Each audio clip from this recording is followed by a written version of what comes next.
We are back to continue the series of doing season recaps for teams as we approach the draft, and today's team is the New Orleans Pelicans. The Pelicans were coming off a year where they went 21-61 in 2024-25. It was a season derailed by injuries and one where they shipped off Brandon Ingram to Toronto. This gave the Pelicans an opportunity to go into the offseason with a chance to reset the team around Zion and a fresh crop of young talent. This idea of moving towards a reset began when they selected Jeremiah Fears and Derek Queen in the lottery, followed by Micah Peavy in the second round.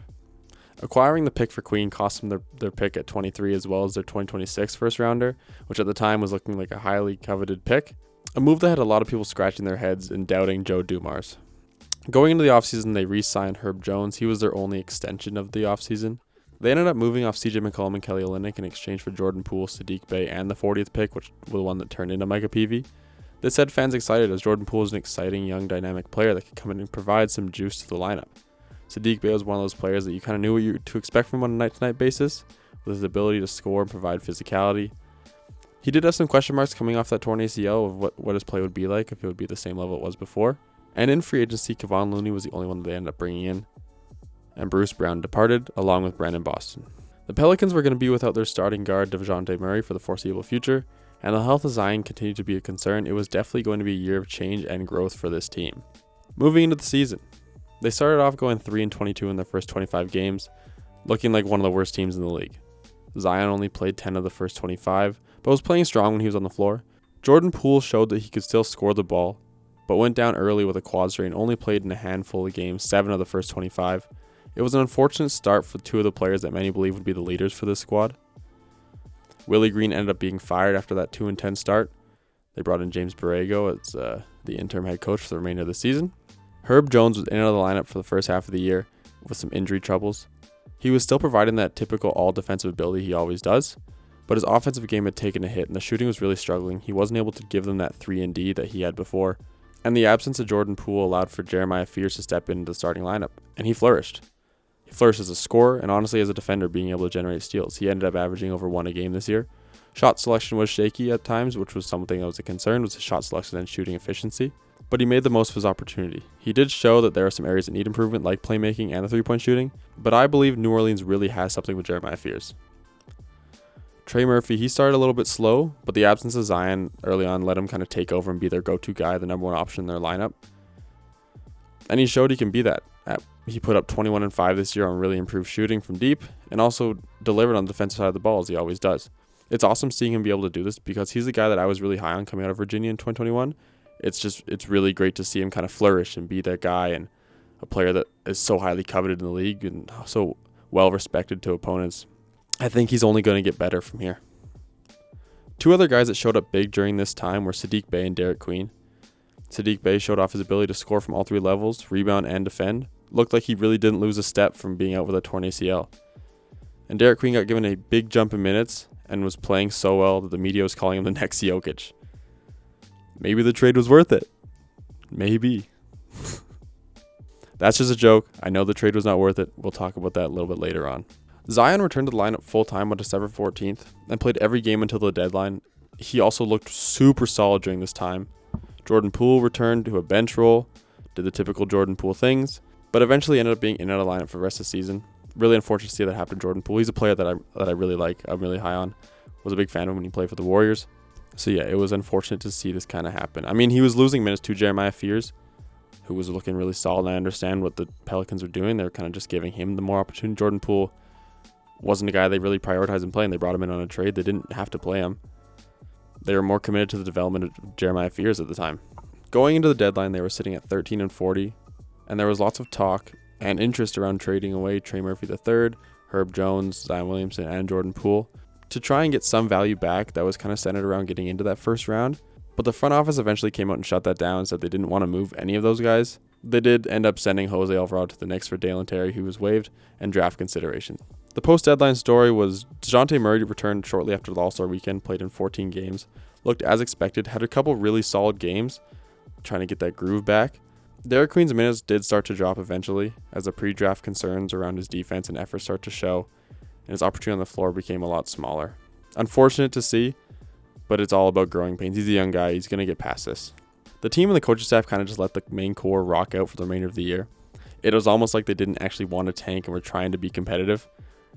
I think I saw something somewhere that Joe Dumars said that he thought the team was still a playoff team when they had a horrendous record. I was watching games and it looked like they were trying to win, but they couldn't. They were playing teams that were trying to lose, and they were losing to those teams. I don't know what was going on there, but I understand why they did. I think they just wanted to get some of the guys, the young guys, playing together, especially with DeJounte back, just sort of see how that unit played together. And it's not a bad decision, I guess. You let your young Jeremiah Fears and Derek Queen play with the older guys like Zion, Trey Murphy, and DeJounte Murray. If that's the core that they were going to focus on, I get why they were trying to get them. I get why they were trying to get them some time there at the end of the year. But at the same time, just like, if you're trying to tank, you can kind of sit some of those guys. You don't want them to risk getting hurt or anything. Obviously, don't do it in a way that the NBA is going to catch on. But yeah, just let some of those older guys, or I guess developed guys, take some time to sit. They weren't playing for anything important. The only thing they were playing for was a draft pick. And if that's what they're playing for, why are they even playing in the first place? At the end of the season approached, they ended up going 26-56. I think they had them at the 7th best odds to get the number 1 pick. But that doesn't matter because they did not have their own pick.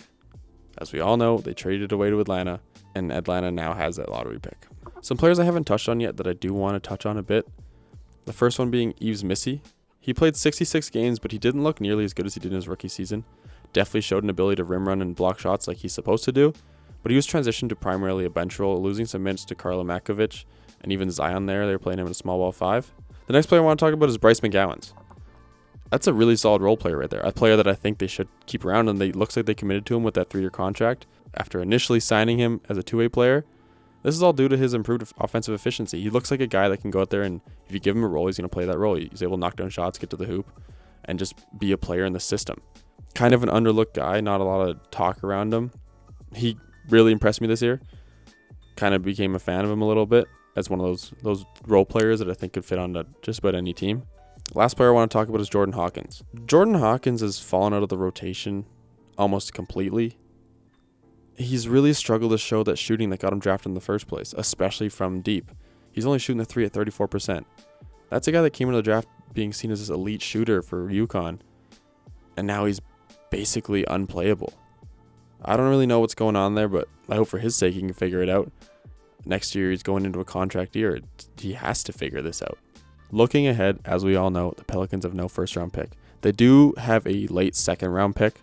I'm not going to talk about that too much. I don't want to go into depth on who they're going to take at the end of the second round. But the Pelicans are stuck between what they should do, which is rebuild and reshape the roster, and what they seem determined to do, which is keep the core together and try to compete, even though it wasn't working.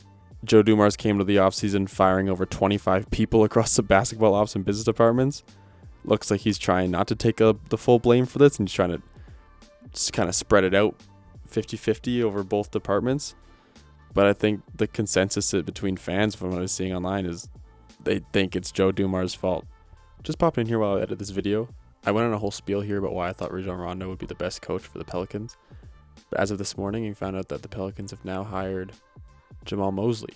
This is a move that I'm kind of confused by because he's coming over from the Orlando Magic where he was just fired after being seen as like a disappointing coach. I mean, he really got their defense rocking there, and he did lead them to the playoffs, but they never really had any success there, leading to his fire in the first place. Now he's coming over to a team that, in my opinion, is worse than the Orlando Magic. If he wasn't able to make things shake over there, what's he really going to be able to do with this team? One thing we know is that he's going to be able to make them buy in on their defensive side, but what's he going to do offensively, and what's he going to do to be able to develop the players? In my opinion, I think they should have gone a different direction. They had a guy like Rajon Rondo right there staring them right in the face. I know he's never been a head coach before, but he has coaching experience, and he's one of those guys that you can tell is the IQ for the game to be able to teach players and coach players to be successful. So I guess we'll see how this one plays out. I'd say the biggest issue right now is that the young core doesn't really fit in with the veterans. You know, Jeremiah Fears, he clashes a bit with DeJounte Murray, and Derek Queen kind of overlaps with Zion Williamson. And from what I've seen, the talk is they're going to explore trades for Zion and DeJounte Murray. They've been trying to explore trades for Zion all season. There was a report came out that said they'll take just about any offer for Zion or whatever that said. It was a crazy thing to read. And if I was Zion, I would have been super pissed off knowing that my team said they're going to take whatever offer they get. And DeJounte Murray's just a guy, he's getting a little bit older. I don't think really fits the timeline here. Might as well send him off to a team where he can actually be a contributor in some kind of way. I don't know if he's going to be a contributor on a contending team, but he can be a contributor somewhere. And for those guys, a trade will be huge, especially if it can bring back some draft picks or younger talent, or even some cap flexibility. Those are two guys that are making a lot of money. for a young team, you don't want to commit a lot of money to guys that you aren't really committed to as players. Two more trade pieces that I think are pretty interesting are Trey Murphy and Herb Jones. I think it's clear that they both have huge value around the league, but they also fit this younger timeline. They could trade away Trey Murphy and probably get a first-round pick for this year. And that, I'm being completely honest, he could definitely warrant a first-round pick. I think the value that people were expecting at the deadline if he were to be moved was 2 first-round picks, and that did seem like a lot, but I think he can for sure get 1. Herb Jones is probably more like a second-round pick, but I really don't know what they're going to do with these two guys. Trey Murphy is shown to be an alpha player, and he can score, and if he has the supporting cast, I think he could be a pretty successful guy. And they're both decently young players that could easily fit this timeline and gel with the young reset that they're kind of heading towards. Another one of those older guys that did show to be a pretty dependable player for them is Sadiq Bey. I think his future depends on what happens with the rest of the roster. They have him under contract till the end of next season, but he does have value as a trade piece. I think his value might be as high as it could be right now. He showed that he can come in and, as I said, score from all 3 levels, be a defender, be a rebounder. But he is older, so I think his future with the team could completely change this summer if they go in a different direction. And that's regarding going more youth as opposed to having some older vets on the team that don't really need to be there. When it comes to extensions, New Orleans should probably avoid committing long-term money right now, especially to guys like Zion, DeJounte Murray, or Jordan Poole, until they really know what direction the team's heading. They could build around Zion. He showed to be a super, super solid player for them, and there's a lot of doubt about what he could be, but he proved to stay healthy. He came off the bench for a little bit, but then was starting again and being a dominant player. He gets to the hoop kind of whenever he wants to, and has great touch around the rim. I know the shooting isn't there, but he doesn't really need to be there because he was getting past his defenders. I think Zion is good for this team, but from what it sounds like is the front office doesn't really want to commit to him. So I don't expect him to get an extension. Don't expect DeJounte Murray to get an extension or Jordan Poole. Jordan Poole basically fed out the rotation. I've already seen stuff about him being in the trade market to go somewhere. Nothing will really materialize until the season's over, obviously. Another player worth monitoring is Jordan Hawkins. He hasn't really shown the consistency to earn an extension. He had the flashes in the first year, and I think he's good for 1 or 2 games a year. And everyone's like, "Whoa, Jordan Hawkins, he's got his jumper back," but he's not a player that I think is worth the extension. They have the team option on him. They'll probably exercise it and then see where that goes next season. On the free agency side, I expect them to decline Kevon Looney's option to open up some more cap flexibility. What they do with that, I'm not sure, but that's just an option to help kind of clear the books a little bit there. Overall, the offseason for the Pelicans is kind of just about one thing, and it's finally choosing a direction. Because running back a team with 26 wins and no minor changes probably just leads to another disappointing season, and I doubt the fans want that. I doubt the players want to be part of that again. It was a team that was just in the playoffs a couple years ago. They got absolutely destroyed by the Thunder, but they were just there. There's no need for them to be this bad. They can kind of start to commit to a direction of young guys. Obviously not in the draft this year unless they make some trades, but it's a team that has some potential to really build a unit around these young guys like Fears and Queen, Trey Murphy, Zion if they choose, and get some sort of culture going in New Orleans. I think that's the best case scenario. I think it's really important that the front office wraps their head around the idea that this team can't compete. There has to be some sort of change, some sort of commitment to a direction.